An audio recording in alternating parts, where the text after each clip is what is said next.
বন্ধুরা, তো আজকে বলবো যে পায়রার পটি দিয়ে কিভাবে পায়রার বাসা বানাবেন।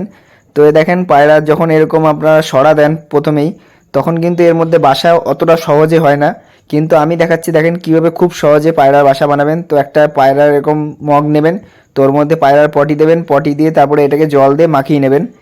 তো মাখানো হয়ে গেলে ওটাকে আপনারা এইভাবে এই সরার মধ্যে লাগিয়ে নেবেন। তো দেখেন এগুলো কি সহজে হয়ে যাবে একটা পায়রার বাসা। তো একটা পায়রার বাসা বানালেও কিন্তু পায়রা দেখবেন যখনই পা দিয়ে হেঁটে চলে যায় তখন কিন্তু বাসাটা খুলে যায়, মানে বাসাটা ভেঙে যায়। কিন্তু এই যে এই জিনিসটা করলে কিন্তু বাসা আর ভাঙবে না। তো এইগুলো দেখেন আপনাদের জন্য বানাচ্ছি, দেখেন। তো এইটা দেখবেন হলো যে বাড়িতে ঝাড়ু হয়, যে খেজুরের পাতা ঝাড়ু, ওগুলো যদি আপনার কাছে খারাপ থাকে তো ওখান থেকে আপনি এগুলো নিয়ে নেবেন। তো নিয়ে ছোটো ছোটো করে পিস করে এই দেখেন এরকমভাবে দিয়ে এর উপর দিয়ে দেবেন। তো এটা দেখেন কি তাড়াতাড়ি একটা বাসা হয়ে যাবে। তো আপনারা শুধু দেখতে থাকেন কীভাবে আমি বাসাটা বানাচ্ছি। এগুলো দেখেন পায়রার গু একটু জল দিয়ে খালি মাখিয়ে নিলে, আর এইটা যখন এক একদিন রোদে রাখবেন দেখবেন পুরো একটা বাসা হয়ে যাবে। মানে ওরা পায়রার বাসা বানাতে অসুবিধা হবে না। যখন পায়রা একটা নতুন ডিম দেয়, মানে পায়রা যখন ডিম দেয় এই ডাইরেক্ট সরার মধ্যে ডিম দিলে কিন্তু সেই ডিমটা ফেটে যাওয়ার চান্স থাকে। তো এরকম যদি আপনারা খেজুরের পাতার এরকম যে ঝাড়ুগুলো হয় ওগুলোকে ছোটো ছোটো করে কেটে এরকমভাবে দিয়ে দেন, তাহলে কিন্তু আর ডিম কোনো ফাটার চান্সই থাকে না। দেখেন এরকমভাবে ছোটো ছোটো করে ক্যাঁচি দিয়ে কেটে নেবেন। তো আমার এই ক্যাঁচিটা হলো পায়রার ডানা কাটা ক্যাঁচি। তো এতে বেশি ধান নেই, সামনে একটা অনেক, এইগুলো আরও বিশাল মোটা মোটা এক একটা খেজুরের পাতা। তো এগুলো এরকম আপনারা দিয়ে দেবেন এক এক করে দিয়ে, এরপর আপনার 3 লেয়ার বা 2 লেয়ার এরকম পায়রার গু বা পটি এরকম হালকা করে লাগিয়ে দেবেন। এটা একদিনের মধ্যে এমন শক্ত হয়ে যাবে, মানে আর একটা এদিক ওদিক নড়বেই না একটাও। আর এটা আপনার অনেক দিন চলে যাবে, প্রায় 6-7 মাস আরামসে চলে যাবে, বেশিও চলে যাবে। আর এটাকে আপনি একবারে উঠিয়েও দিতে পারবেন, মানে এইটাকে আপনি যদি জোরে টান মারেন দেখবে একবারে পুরো উঠে আসবে, উঠে আবার এটাকে পরিষ্কার করে আবার রেখে দিলেই আবার জমে যাবে। মানে আর এইটা হলো একবারই করতে হবে, পরে আর করতে হবে না। তো এটা সেট হয়ে গেল দেখেন। তো এটাকে আপনাদের দেখাচ্ছি, দেখেন এই সাইডগুলো আপনারা ক্যাঁচি দিয়ে কেটে দিলেন। তো একটা বাসা দেখেন তৈরি হয়ে গেল কত সুন্দর। আর এটাকে আপনি একটু জাস্ট রোদে শুকিয়ে দেবেন, তাহলেই আপনার বাসা তৈরি হয়ে যাবে, কারণ ওই যে ভিজানো গুগুলো ওগুলো শুকিয়ে যাবে। তো দেখেন কি তাড়াতাড়ি একটা বাসা বানিয়ে ফেললাম।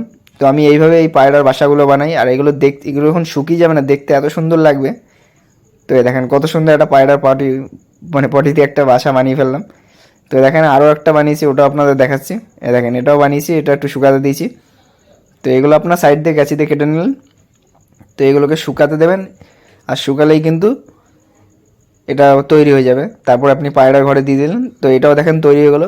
এইটার দেওয়াতে কী হয়, পায়রার বাচ্চা যখন ছোট থাকে ডাইরেক্ট কিন্তু সরার উপর থাকলে বা কাঠি বাটির উপর থাকলে পায়রার ছোট বাচ্চাগুলো পায়খানা করে, তো সেই পায়খানাগুলো কিন্তু ভেজাই থাকে, যার কারণে পায়রার পেট বাচ্চা ভিজা থাকলে পায়রার ঠান্ডা লাগে, পায়রা দেখবেন মানে পেটের মধ্যে ইনফেকশন হয়ে পুরো পায়খানা করতে পারবে না, তারপরে মরে যাবে।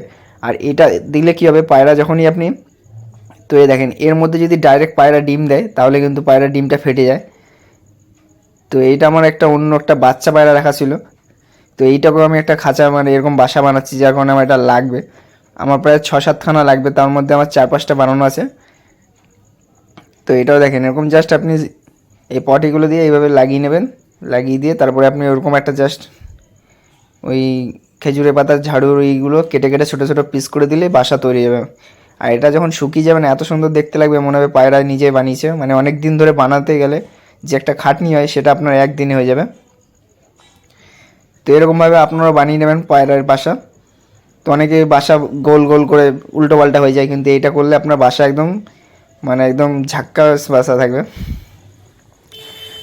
মানে কী বলবো, পুরো একদম একটা পরিপুক্ত বাসা থাকবে একটা পায়রা ডিম দেওয়ার জন্য। এর উপর ডিম দিলেও একদম পন্সের মতো থাকবে সবসময়, ডিমে কোনো প্রেশার পড়বে না, ডিম বেশি নড়বে না। আর ডাইরেক্ট সরার উপর থাকলে কিন্তু পায়রার যখন দেখবেন ডিম দেয় তারপরে হেঁটে চলে যায়, তখন কিন্তু পায়রার ডিমে এরকম যদি না থাকে পায়রার ডিম কিন্তু অনেক নড়াচড়া হয়ে যায়।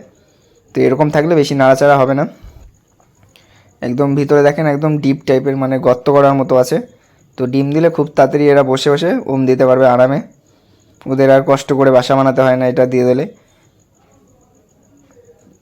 তো আপনারা এইভাবে বানান বাসা, দেখেন কত সহজে একটা হয়ে গেল বাসা। এর উপরে জাস্ট আপনাকে শুধু এরকম 2-3 বার একটু পায়রা পটিগুলো লাগিয়ে দিতে হবে, তাহলে কী হবে, এটা শক্ত থাকবে। এটা আপনি চেলে পরে একবারে টান দেবেন, পুরো একসাথে বাসাটা দেখবেন উঠে আসবে পুরো একটা পাখির বাসার মতো। আবার পরিষ্কার করে আবার রেখে দিলেই আপনার বাসা আবার ওরকমই থাকবে, কোনো সমস্যা নেই। তো এইভাবে আপনারাও বানান, খুব ভালো হবে বাসাগুলো। আর ভিডিওটা কেমন লাগলো একটু জানাবেন। তো পায়রার গু দিয়েও বাসা বানানো যায়, তো আপনাদের সেটাও শেয়ার করলাম। তো আরও অনেক ভিডিও আসছে নতুন নতুন, তো সেগুলো দেখতে থাকবেন। তো এই বাসাটা দেখেন অনেক শক্ত বাসা, মানে বাসাটা শক্ত নয়, বাসার যে ডান্টিগুলো আছে তো সেগুলো শক্ত। আর একটা খোপের মধ্যে ইঁদুর এসছে, তো ইঁদুরটাকে ধরতে হবে। তো জানি না মালটা কোথাতে ঢুকলো।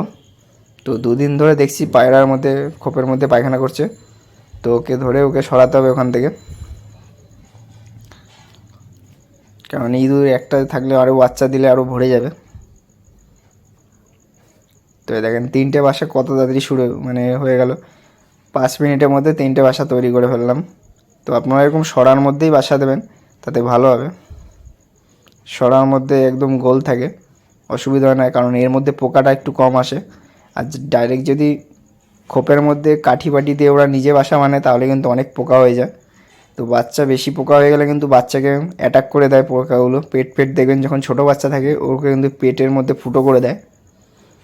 তো এইগুলো করলে আপনার একটু খেয়াল রাখবেন, যখন ছোটো বাচ্চা হবে এর তলায় কেরোসিন তেল দিয়ে দেবেন, তাহলে কী হবে, বাচ্চার কোনো পোকা টোকা অ্যাটাক করতে পারবে না। তো দেখেন বাসাগুলো তৈরি হয়ে এগুলো সব এখন আমি রোদে দিয়ে দেবো। তো এগুলো রোদে দিলে একটু শুকিয়ে যাবে।